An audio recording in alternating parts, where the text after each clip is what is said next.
दोस्तों बहुत बहुत स्वागत है आपका आज के इस वीडियो में। जैसा कि मैंने कहा था आर एस अग्रवाल का क्लास 10 का मैं मैथ शुरू करने जा रहा हूँ इस चैनल पे। तो ये है इस सीरीज़ का पहला वीडियो और हम पढ़ेंगे यहाँ पे ट्रिग्नोमेट्रिक रेशियोज़। हम शुरुआत कर रहे हैं ट्रिग्नोमेट्री से और ये एक बिल्कुल ही नया चैप्टर है, तो इसको पढ़ने में बहुत ही मज़ा आने वाला है। तो बहुत ही इंटरेस्ट के साथ हम ये चैप्टर पढ़ेंगे और हर एक कॉन्सेप्ट को बस ध्यान से आपको समझना है। चूँकि टेंथ वाले स्टूडेंट के लिए ये एक नया चैप्टर है, तो थोड़ा सा इंटरेस्टिंग मैं बनाने की कोशिश करूँगा इस चैप्टर को। शुरू करते हैं इस चैप्टर को। तो जैसा कि आप देख सकते हैं ट्रिग्नोमेट्री में यहाँ पे एक ट्रायंगल का यूज़ होगा, क्योंकि ट्रिग्नोमेट्री मतलब ये होता है measurement of angles of A triangle. तो जब भी ट्रिग्नोमेट्री की बात होगी तो वहाँ पे हम किसी न किसी एंगल को मेज़र कर रहे होंगे। और मोर स्पेसिफिकली अगर मैं कहूँ तो ट्रिग्नोमेट्री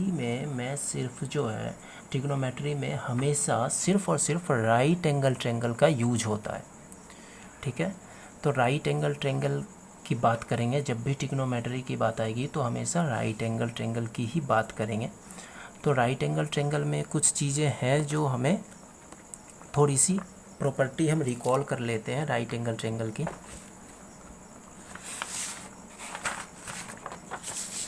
तो जैसा कि हमारे पास ये एक राइट एंगल ट्रायंगल है, ट्रायंगल ABC, और हम यहाँ पे एंगल B पे 90 डिग्री है। और यहाँ पे हमें पता है जैसे राइट एंगल ट्रायंगल में एक बहुत ही इम्पोर्टेंट थ्योरम का यूज़ होता है जिसे हम कहते हैं पाइथागोरस थ्योरम। ठीक है,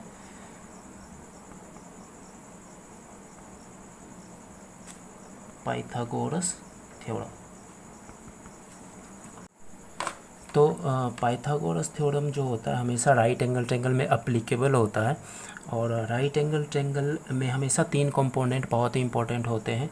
एक होता है हाइपोटेनस, एक होता है परपेंडिकुलर और एक बेस।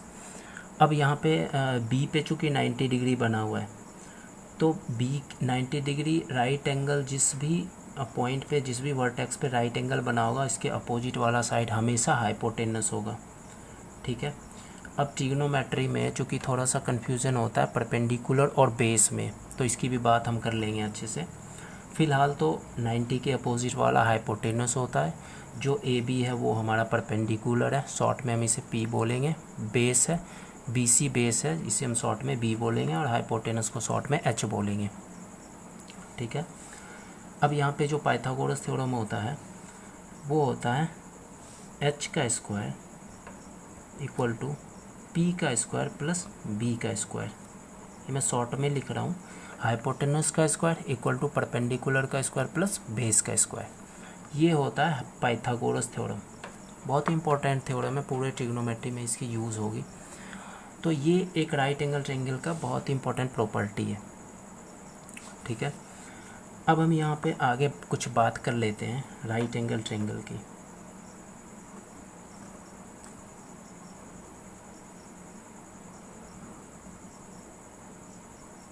ठीक है, PQR एंड Q पे हमारा 90 डिग्री है। तो अब यहाँ पे थोड़ी सी बात हम ये कर लेते हैं कि यहाँ पे परपेंडिकुलर और बेस में बहुत कन्फ्यूज़न होती है। अब चूँकि हाइपोटेन्यूस का तो पता होता है कि भाई वो 90 के अपोजिट होगा, तो राइट एंगल ट्रायंगल में हाइपोटेन्यूस जो है हमेशा, हाइपोटेन्यूस को हम बहुत ही आसानी से पहचान सकते हैं कि जहाँ भी 90 होगा वो उसके अपोजिट वाला हाइपोटेनस होगा। इसमें तो कोई कन्फ्यूज़न होनी ही नहीं चाहिए। अब परपेंडिकुलर बेस में थोड़ी सी प्रॉब्लम होती है कि यहाँ पे जब भी हम इस एंगल को थीटा मानेंगे, ठीक है, जब भी हम इस एंगल की बात करेंगे जो एंगल आर पे बन रहा है, तो यहाँ पे अगर मैं इस एंगल की बात करूँ तो इसके लिए जो अपोजिट साइड होता है वो होता है परपेंडिकुलर। ठीक है, जो अपोजिट साइड होगा, जो कि हमारा इस एंगल का अपोजिट है PQ, तो PQ यहाँ पे परपेंडिकुलर होगा। और जो साथ वाला साइड होगा जो QR है, ये होगा हमारा बेस। हमेशा इस चीज़ को याद रखना है कि हमेशा जो भी जिस भी एंगल की बात करेंगे उसके अपोजिट वाला परपेंडिकुलर होगा और साथ वाला बेस होगा। अब चूँकि हाइपोटेनस तो हमें फिक्स रहता है, पता ही रहता है, और 90 डिग्री तो फिक्स होगा ही होगा। तो हम बचता है दो एंगल। तो कभी भी क्वेश्चंस आते हैं या कुछ भी होता है तो हम हमेशा इस दोनों एंगल्स को ही मेजर कर रहे होते हैं, क्योंकि तीसरा एंगल जो है वो 90 वाला हमें फिक्स होता है, वो पता ही रहता है कि ये 90 है। तो जब भी हम बात कर रहे होंगे तो ये या तो इस एंगल की बात कर रहे होंगे या फिर इस एंगल की बात कर रहे होंगे। तो अगर यहाँ पे एक और फिगर मैं बनाऊँ राइट एंगल की, ठीक है, इसका भी नाम मैं PQR दे देता हूँ, ठीक है। तो यहाँ पे ये 90 है तो ये H तो फिक्स हो, ठीक है, ये H फिक्स होगी। अब हम यहाँ पे बात करेंगे इस एंगल की। तो आप मुझे एक बात बताओ कि जब हम इस एंगल की बात कर रहे हैं, इस एंगल का नाम दे दो थीटा, या इसका नाम θ1 दे देता हूँ, इसका नाम θ2 दे देता हूँ। तो अगर हम इस एंगल की बात करें तो ये एंगल जो है इसके हिसाब से, जब मैं इस एंगल की बात करूँगा with respect to this angle θ2, तो इसके हिसाब से हमारा परपेंडिकुलर क्या होगा। तो आपको वो कॉन्सेप्ट कभी नहीं छोड़ना है जो मैं बता रहा हूँ कि जब भी हम जिस एंगल की बात करें उसके अपोजिट वाला परपेंडिकुलर होगा, साथ वाला बेस होगा। तो इस एंगल में जब मैं इस एंगल की बात करूँगा तो इसका अपोजिट वाला परपेंडिकुलर ये हो जाएगा, यहाँ पे आ जाएगा, ठीक है, परपेंडिकुलर P, और जो साथ वाला है वो होगा हमेशा बेस, ठीक है, इन शॉर्ट B। तो हमेशा आपको H तो हमेशा फिक्स होता है, ठीक है, 90 डिग्री फिक्स होगा। तो हमेशा जब भी क्वेश्चन एराइज होंगे, जब भी कोई क्वेश्चंस आएंगे तो आपको या तो ये एंगल मीज़र करने कह रहा होगा या फिर ये एंगल मीज़र करने कह रहा होगा। तो यहाँ आसानी से जो भी एंगल मीज़र करने कह रहा होगा उसके अकॉर्डिंगली हम परपेंडिकुलर और बेस को फिक्स करेंगे, या उसके हिसाब से हम जानेंगे कि हमारा कौन सा परपेंडिकुलर है और कौन सा बेस है, ठीक है। तो जब भी हम θ2 की अगर यहाँ पे बात कर रहे हैं तो इसका अपोजिट वाला परपेंडिकुलर, साथ वाला बेस, हमेशा जिस भी एंगल की बात करेंगे उसका अपोजिट वाला परपेंडिकुलर, साथ वाला बेस, ये हमेशा याद रखना है आपको। बस ये हो गए थोड़े से राइट एंगल ट्रायंगल के कॉन्सेप्ट, और ये आपको थीटा वाला हमेशा याद रखना है, ठीक है। अब हम बात करेंगे ट्रिग्नोमेट्रिक रेशियोज़ की। ट्रिग्नोमेट्रिक रेशियोज़ हमारे पास 6 ट्रिग्नोमेट्रिक रेशियोज़ होते हैं, sine theta, cos theta, tan theta, cot theta, sec theta और कॉसेक थीटा, ठीक है।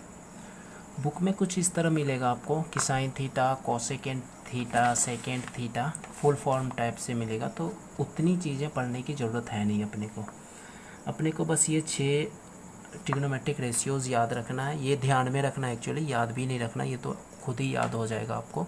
अभी चूँकि नया लग रहा होगा तो थोड़ा सा आपको ये ऑड लग रहा होगा कि भाई ये क्या है साइन थीटा कॉस थीटा, लेकिन थोड़ी देर में आपको ये आसान लगने लगेगा। तो साइन थीटा की अगर हम बात करें, हमारे पास 6 ट्रिग्नोमेट्रिक रेशियोज़ होती है, और मैं इस ऑर्डर में इसलिए लिख रहा हूँ, इस सीक्वेंस में मैं इसलिए लिख रहा हूँ क्योंकि साइन थीटा कॉस थीटा जो होती है वो मैं पहले करके बताता हूँ, फिर आपको आसानी से समझने में आसानी होगी। तो साइन थीटा जो होता है वो होता है हमेशा परपेंडिकुलर बाय हाइपोटेनस, ठीक है। अगर एक ट्रायंगल मैं ड्रॉ कर दूँ यहाँ पे, एक ट्रायंगल मैं यहाँ पे ड्रॉ कर लेता हूँ, ठीक है। इसी ट्रायंगल के रेफरेंस में हम बातें करेंगे।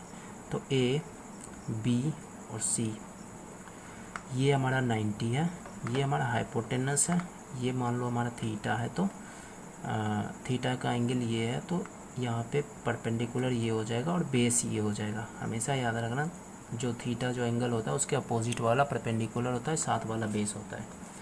तो मैं जो भी बात करूँगा इस एंगल के डिफरेंस में अब बात करूँगा, क्योंकि यहाँ पे जो साइन थीटा कॉस थीटा दिख रहा है आपको, ये थीटा क्या है, तो ये थीटा जो है, जो एंगल हम यहाँ पे मान रहे हैं, इस एंगल की वैल्यू है ये एंगल डिनोट कर रहा है साइन थीटा।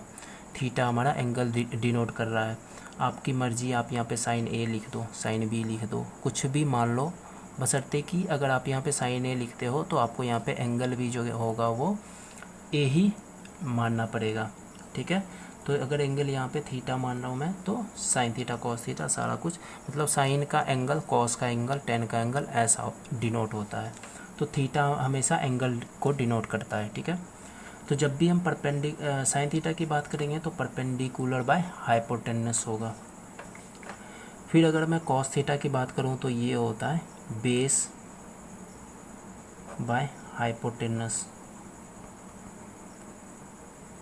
ठीक है, base by hypotenuse. And tan theta की बात करूँ तो ये होता है परपेंडिकुलर बाय बेस, ठीक है। कॉट थीटा होता है हमारा बेस बाय परपेंडिकुलर, ठीक है। कॉट थीटा होता है base by perpendicular. Sec theta होता है हाइपोटेनस बाय बेस, और कॉसेक थीटा होता है हाइपोटेनस बाय परपेंडिकुलर, ठीक है। ये चीज़ें आपको बस ध्यान में रखनी है। अब इसको रटना बिल्कुल भी नहीं है, थोड़ी सी चीज़ें अगर गौर करो तो इस पर आपको बहुत सारी चीज़ें सिमिलर मिल जाएगी, ठीक है। तो आप अगर यहाँ पे साइन थीटा कॉस थीटा को ध्यान से देखो, ठीक है, तो आपको यहाँ पे मिलेगा परपेंडिकुलर बाय हाइपोटेनस और कॉस थीटा मिलेगा बेस बाय हाइपोटेनस, ठीक है। शॉर्ट में हम इसे बी बाय पी लिख सकते हैं, सॉरी बी बाय एच लिख सकते हैं, ठीक है। तो कॉस थीटा हो गया base by hypotenuse, sine theta हो गया परपेंडिकुलर बाय हाइपोटेनस। अब आप ऐसा समझ लो कि डिनोमिनेटर में दोनों जगह सेम है, डिनोमिनेटर में दोनों जगह हाइपोटेनस हाइपोटेनस ही आ रहा है, ठीक है। तो मैं ये कह देता हूँ कि ये दोनों जो है एक ही जाति का है, ठीक है। ऐसा मैं आपको बस याद करने के लिए कह रहा हूँ कि साइन थीटा कॉस थीटा वो समझ लो आप एक जाति का है, क्यों? क्योंकि दोनों में हाइपोटेनस जो है वो नीचे में है। फिर आप ऐसा समझ लो कि टेन कॉट एक जाति का है, क्योंकि इस दोनों में हाइपोटेनस है ही नहीं, इस दोनों में हमेशा सिर्फ पी परपेंडिकुलर और बेस की बात हो रही है। तो ये टेन कॉट एक जाति का है, साइन कॉस एक जाति का, और सेक थीटा कॉसेक थीटा एक जाति का है, क्योंकि दोनों के न्यूमरेटर में ही हाइपोटेनस आ रहा है, ठीक है। सॉरी यहाँ पे दिख नहीं रहा था आपको। सेक थीटा कॉसेक थीटा हमेशा एक जाति का है, क्योंकि हाइपोटेनस और बेस हाइपोटेनस हमेशा न्यूमरेटर में आ रहा है दोनों में। तो बस आपको यहाँ पे बस यही चीज़ें ध्यान में रखनी है कि साइन कॉस एक जाति का, टेन कॉट एक जाति, सेक कॉसेक एक जाति, इसलिए मैं इस सीक्वेंस में इसे लिख रहा हूँ, ठीक है। अब थोड़ा सा ध्यान से अगर देखोगे इस टर्म को तो यहाँ पे आपको दिखेगा कि देखो साइन थीटा का वैल्यू पी बाय एच है परपेंडिकुलर बाय हाइपोटेनस, और ये आ जाओ आप साइन थीटा से डायरेक्ट लास्ट कॉसेक थीटा में, सॉरी। तो ये जो है जब हम साइन थीटा से कॉसेक थीटा में आ जाते हैं तो मुझे यहाँ साइन थीटा कॉसेक थीटा में एक चीज़ दिख रही है कि ये चीज़ है perpendicular by hypotenuse sine theta, और कॉसेक थीटा है हाइपोटेनस बाय परपेंडिकुलर। मुझे एक चीज़ दिख रही है, मुझे दिख क्या रही है कि भाई ये साइन थीटा जो है ये तो लग रहा है कि कॉसेक थीटा के अपोजिट होगा। क्यों लग रहा है? नहीं लग रहा, ये परपेंडिकुलर बाय हाइपोटेनस है और इसका जस्ट रेसिप्रोकल कर दो आप तो ये हो जाता है हाइपोटेनस बाय परपेंडिकुलर, ठीक है। तो हमेशा साइन थीटा का अपोजिट कॉसेक थीटा होगा, साइन थीटा का opposite cosec theta. Similarly cos theta का अपोजिट होता है सेक थीटा, और कॉट थीटा टेन थीटा का अपोजिट कॉट थीटा, ठीक है। तो ये दोनों पेयर जो है आपस में एक दूसरे के अपोजिट होंगे, कॉस सेक के, साइन कॉसेक के, टेन कॉट के, ठीक है। क्योंकि आपको यहाँ फॉर्मूला से भी दिख रहा होगा कि टेन पी बाय बी हो रहा है तो cot theta B by P हो रहा है, ठीक है। जब रेसिप्रोकल होते हैं तो हम एक चीज़ और लिख सकते हैं, एक टर्म, इसे कहते हैं रेसिप्रोकल रिलेशन। रेसिप्रोकल रिलेशन क्या होता है कि साइन थीटा को जो है मैं ये लिख सकता हूँ, मैं कलर चेंज कर लेता हूँ, साइन थीटा को मैं ये लिख सकता हूँ कि 1/cos थीटा। आपको कोई प्रॉब्लम नहीं होनी चाहिए इससे, क्योंकि साइन थीटा जो है कॉसेक थीटा का अपोजिट है, रेसिप्रोकल है। तो रेसिप्रोकल ऐसे ही तो लिखते हैं भाई, साइन थीटा 1/cos के बराबर होगा, ठीक है। साइन थीटा बराबर होगा 1/cos के, और कॉसेक थीटा बराबर होगा 1/sin के, ठीक है। ये चीज़ें समझ में आ गई, ठीक है, दिख रही है आप लोगों को? ओके। तो साइन थीटा कॉसेक के बराबर अपोजिट होगा, और कॉस होगा सेक के अपोजिट, तो मैं सिमिलरली इसको भी लिख सकता हूँ 1/sec थीटा। किसको मैं लिख रहा हूँ 1/sec थीटा? कॉस थीटा को। ये बराबर है 1/sec थीटा के। तो उसी तरह सेक थीटा को मैं लिख सकता हूँ 1/cos थीटा।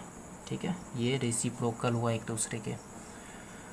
अब देखिए टेन थीटा और कॉट थीटा रेसिप्रोकल है एक दूसरे के, तो मैं यहाँ 1/cot थीटा लिख सकता हूँ टेन थीटा को। Tan theta equal to 1/cot theta, और कॉट थीटा को मैं लिख सकता हूँ cot theta equal to 1/tan theta. मतलब एक दूसरे के रेसिप्रोकल हो गए। तो यहाँ पे आपको एक तरह से एक पेयर बना लो। किस किस का? अगर मैं बात करूँ, एक मिनट, अगर मैं बात करूँ रेसिप्रोकल रिलेशन की, ठीक है, रेसिप्रोकल रिलेशन, तो यहाँ पे मैं कह सकता हूँ कि अगर साइन थीटा को मैं गुना करूँ कॉसेक थीटा से, ठीक है, तो ये कितना आएगा बताओ? ये आएगा 1। ठीक है, ये आएगा 1। कैसे आएगा भाई? ये एक फॉर्मूला हो गया, या फिर आप एक कॉन्सेप्ट समझ लो जो रेसिप्रोकल रिलेशन है साइन थीटा और कॉसेक थीटा में।